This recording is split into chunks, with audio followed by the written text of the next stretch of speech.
Can you build a successful seven-figure business online while also staying safe and protecting your privacy? All we ever hear about is that in order to grow an online business, you've got to share lots of content and be authentic. But what if you're worried about staying safe too? As a business attorney, I've seen firsthand the horrors that happen when business owners don't take their privacy seriously. That's why I've developed these 6 steps to protect my own privacy as I've built my multi-seven-figure online business.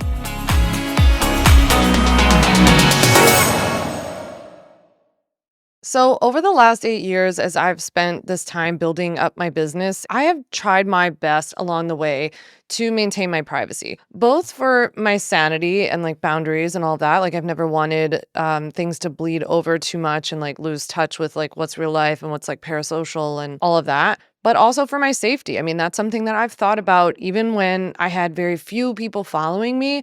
It was pretty early on that I would have people start to comment on my location, or I once had somebody comment on Instagram and say like, "Oh, I recognize where you are. I know where you live." And it was like they like meant it well, but it was still creepy. And I guess just even if they meant it well, it just made me realize like, oh, if they're able to figure that out, like other people are too. And I think in the beginning I was really naive as to like, oh, who's really seeing this, or like, does that really ever happen? Does it really matter?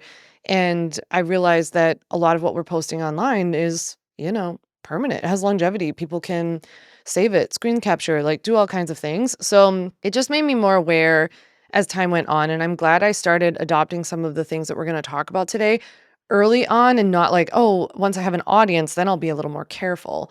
And then last week, I got this email and it really, I don't know, kind of it really shook me in general because it was really gross and like assaultive.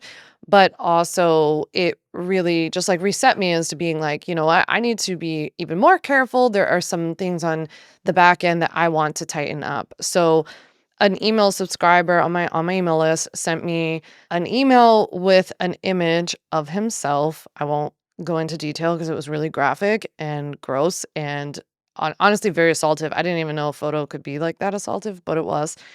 And also sent me an email, a separate one, from his image with a very, very detailed description of what he would do to me if he, got access to me in some way. And it was really gross. I felt bad for myself for having to read it, but also for my team for opening it like innocently and not knowing what was in it. And the whole thing was just like not great. But also it was an invitation just to like make sure, like, hey, do we have our stuff buttoned up? It made me realize it's always a good idea to check on how you're doing when it comes to your privacy online. But I also understand that there's this tension, right, between like, can you be a private person and like keep some things to yourself or hide certain details while also being successful online? Like, you might be wondering, like, isn't that part of what makes people successful online? Do I have to share every part of myself in order to be successful online? So today I just really want to dive in to some of these like small things that you can do to just protect your privacy, your personal details, your contact info. They're just meant to be practical tips. What I'm not talking about today, though, is like creating a faceless content business online or being totally anonymous online. Or, I sometimes get emails from people who admittedly are very paranoid and they don't want their clients to know who they are or like even know their name, let alone where they live. Like, I'm not even talking about address. I mean, people don't want people to know like the state or the town or anything like that. And what we're talking about today is more, I would say, for the like moderate person, the person who is like probably similar to me, where I'm like, I want to have an online business. I'm okay sharing certain things, but I don't want to be unsafe, of course. Like, no stalkers, no creepers, nothing that's unsafe. But I don't necessarily think you can build an online business if you never want anyone to see your face. You don't want them to even know your name. Like, personally, I have ethical issues with that, with you taking money from people and them not knowing who they're working with. And, also just like the lawyer in me would also tell you that besides the fact that it's impossible nowadays, you're not anonymous. Like, if you exist, you are not anonymous.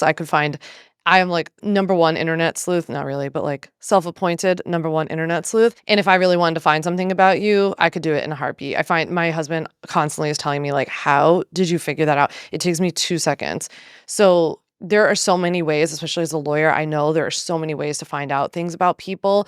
And if you want to have an online business, there are certain things like what we're talking about today are the more public facing, like things that people shouldn't be able to Google about you. But at the end of the day, like when people write me and they say, I don't even want my clients to know my name, I'm like, well, first of all, I kind of have an issue with that if people are paying you. But second of all, legally speaking, like it doesn't matter because your business will always be tied back to you in some way. Like we will always be able to trace it back. And if they ever hired a lawyer or something like that, they would be able to find it in 2 seconds. So really, let's just talk today about the public facing, kind of staying safe, being smart, but also balancing it with understanding that there really is no anonymity. Is that how we say it? There really is none of that these days with being online. And also, yeah, just balancing it with being practical that you want to have an online business. And part of that is being online and being seen. But I don't think that means you have to be unsafe. So let's get into the 6 steps you should take in order to grow your business but stay safe online. Number one, I want you to change your email footer address. Okay, so legally, you're actually required to have an address at the bottom of any of your marketing emails, like the emails that go out to your email list, but you're not legally required to use neither your personal address or the address that you even used to register your business. But when it comes to the address that you use at the bottom of your emails for your marketing emails, it can be anything like a PO box, a box that you get at a FedEx or UPS store, or even your 9 to 5's address if they'll allow you to use it. Of course, ask for permission. If you use Kit like I do for your email marketing, then Kit even allows you to use their mailing address as your digital address, and they'll even send you your mail if you get something important. One more hot tip on this step, if you do go the PO box or the FedEx box route, then I highly recommend getting a PO box in a town that maybe isn't located exactly where you are, unless you live in a big city and it makes it harder to find you.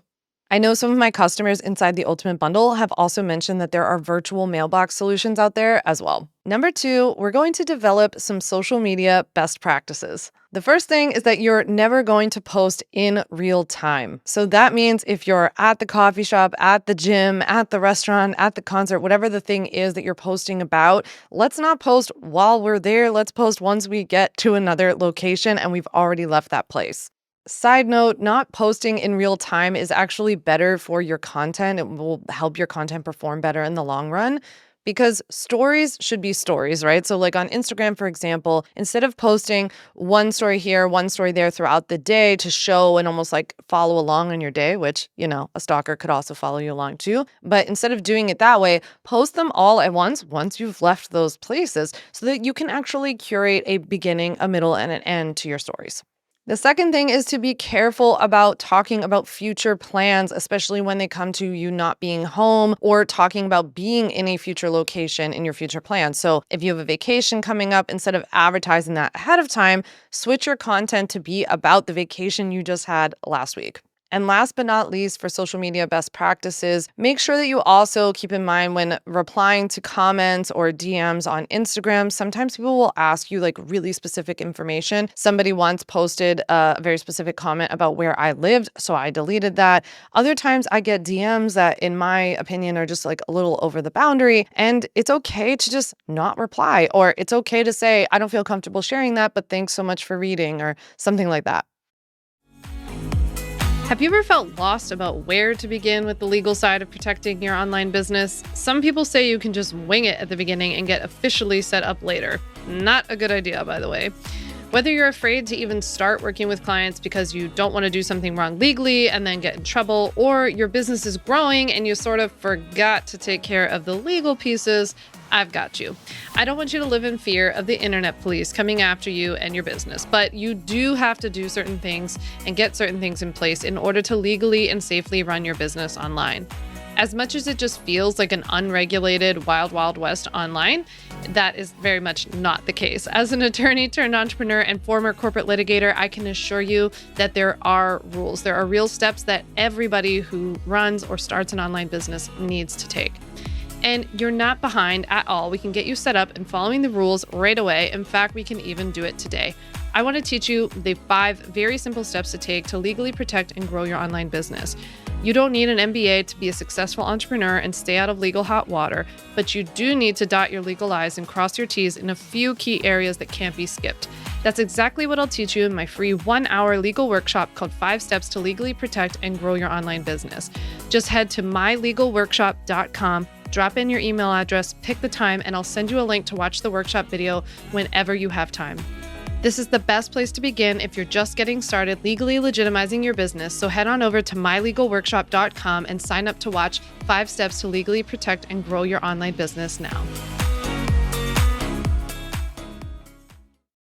The third thing we're going to do is turn off our Instagram location sharing. So this is a new feature that Meta rolled out related to Instagram Maps, which actually posts a pin on the exact location that you share content from. I swear to you, it's like a bunch of Meta execs got together in a room and they were like, you know what's really missing from this app? The ability to pinpoint people's locations without telling them about it. I told my email list the other day, I swear there must have just not been any women available for this meeting. If you don't know about this new Instagram feature already, then I highly recommend going into the settings of your Instagram app and turning this feature off. Of course, they've made it super easy to do. So I've actually included a link to an article down below where you can follow the step-by-step instructions to go turn this feature off.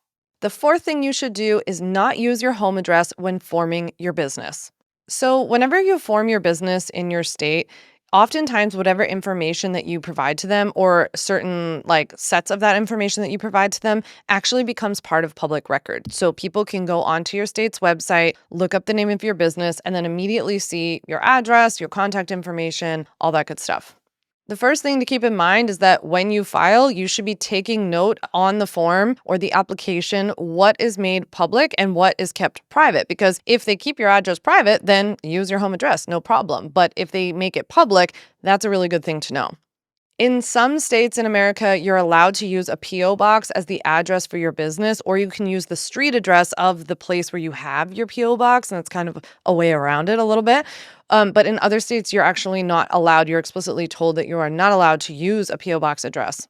In those cases, I would explore whether it's okay to use your registered agent's address. Your registered agent is the person who can receive service of process on your business's behalf. That's like what happens if you get sued. Obviously, you could consider getting an office outside of your home if that's within your budget or makes sense for your business. Or you could explore alternative registration options like registering your business in a state that has stronger privacy laws like Wyoming. Of course, there are pros and cons to doing that when you don't actually live in Wyoming or operate your business out of there. So I always recommend consulting with your own attorney and talking with your accountant too. The fifth thing you want to do is check the privacy controls on all of the apps and digital tools that you use. When I first started my business and I set up my business Stripe account, I used my phone number because it was the only phone number I had to set up my account and because it was required by Stripe to set it up. Well, little did I know that they actually make that phone number public when somebody buys your product. And fast forward months and years later, when I started getting random calls from customers in the middle of the night or people crossing boundaries contacting me, and I was like, how did you get my number? It took us a while to realize that Stripe made that public. This was a great reminder to set up a free Google phone number, which I promptly did, and I highly recommend you doing as well for any places where it's required to use your phone number, but you don't want to make your personal phone number public. But it's also a great reminder that when setting up any online tools or programs or apps that you're using for your business, go into the privacy controls and check to see what's public. I actually just did this yesterday with WhatsApp because I use WhatsApp for a couple of different business chats among friends. And I didn't realize that when you go into the settings and go to privacy, everything was made public to everyone. Anyone could find my profile. They could see my contact details when I was last online, and anyone could call or text me. So I went ahead and made all of that private to contacts only, but I never would have known until I got that really nasty email a couple weeks ago. And the sixth and final thing you're going to do is make a plan. We're going to make a plan now of what you're going to do if you ever experience a situation like I did a couple of weeks ago, getting a really nasty email from a subscriber that was really assaultive and gross, and I wanted to make sure I had all my stuff in a row. So here's the plan that we're going to come up with. First things first, if you ever get a comment or an email or something like the one that I did, I think it goes without saying, but don't reply. This is really important for legal reasons. You don't want to engage with this person, but you also don't want to give them any additional information, maybe even about your IP address or your location. Depending on how they contacted you, you also want to go ahead and save any data related to this person's contact. So, like, save their email because, like, the email that I got had come through my email list. I went into the email list and we made sure we saved because in Kit, we can see their location and a lot of data about how they came into my email list. So, we saved all of that. Make sure you back everything up, save whatever you've got. The next thing I would recommend doing is blocking this person, whether it's on social media or in your email. If you use Kit like I do, you can actually go in and block a subscriber from ever being able to join your email list again with that email. I also saw that this subscriber who had emailed me a few weeks ago came in through what's called Kit's Creator Recommendations, which I use to grow my email list by people referring to me from my friends. And I was able to actually see who this person was referred to me by and contact them to give them a heads up so that they could remove this guy too. And last but not least, in the most serious of cases, you can report this person to the authorities. So I wanted to share this because actually I put out a question box on my Instagram the other day asking what questions do you guys have about privacy and staying safe online. And someone said, are we allowed to report this to the authorities? Like, what do we do? One of the things that I learned the most in this case that just happened to me is that, first of all, the email that the guy sent me showing himself fully to me, that actually is illegal and you're not allowed to do that. News alert.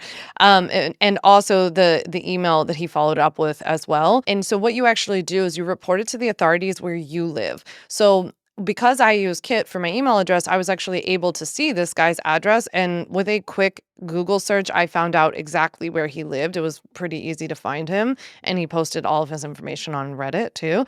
But I actually, at first considered contacting the authorities where he lived, only to find out that you actually contact the authorities where you're located. And I would say when in doubt, everybody was really nice about it. I was so uncertain. And honestly, I felt really embarrassed by what happened and kind of like I shouldn't be taking it so seriously or should just be brushing it off. Typical woman stuff, I think. Unfortunately, it's that programming is in there somewhere. But I felt really embarrassed about reaching out and like complaining about this. And it seemed so stupid. And not only was it highly illegal, but everybody was just really helpful and kind about it. So I think if you're not sure if something is on the edge of like, is this okay? Is it not okay? Always feel free to reach out. The other good point about reaching out to your local authorities is that you can start building a record of this. So if this was something maybe on a smaller scale, if it happened to you and you report it, now we start to have record so that if it happened again, God forbid, it starts to creep into harassment territory. So you sometimes need like multiple attempts depending on what happens. A single event can be harassment, but sometimes when they're smaller, some jurisdictions will require multiple instances of this happening. So it's just good to have record. You will always have record that you've reached out, that you've called, that this happened. When in doubt, reach out. In order to get more tips like these about how to grow a highly successful online business, but also keeping it safe, make sure you click down below to subscribe to my free weekly newsletter, Sam's Sidebar. It's where 50,000 of your online creator peers get legal tips and marketing advice from me every single Tuesday. Here's to growing our online businesses while also staying safe. Thanks so much for listening to the On Your Terms podcast. Make sure to follow on Apple Podcasts, Spotify, or wherever you like to listen to podcasts. You can also check out all of our podcast episodes, show notes, links, and more at samvanderwielen.com/podcast. You can learn more about legally protecting your business and take my free legal workshop, 5 Steps to Legally Protect and Grow Your Online Business at samvanderwielen.com. And to stay connected and follow along, follow me on Instagram at samvanderwielen and send me a DM to say hi.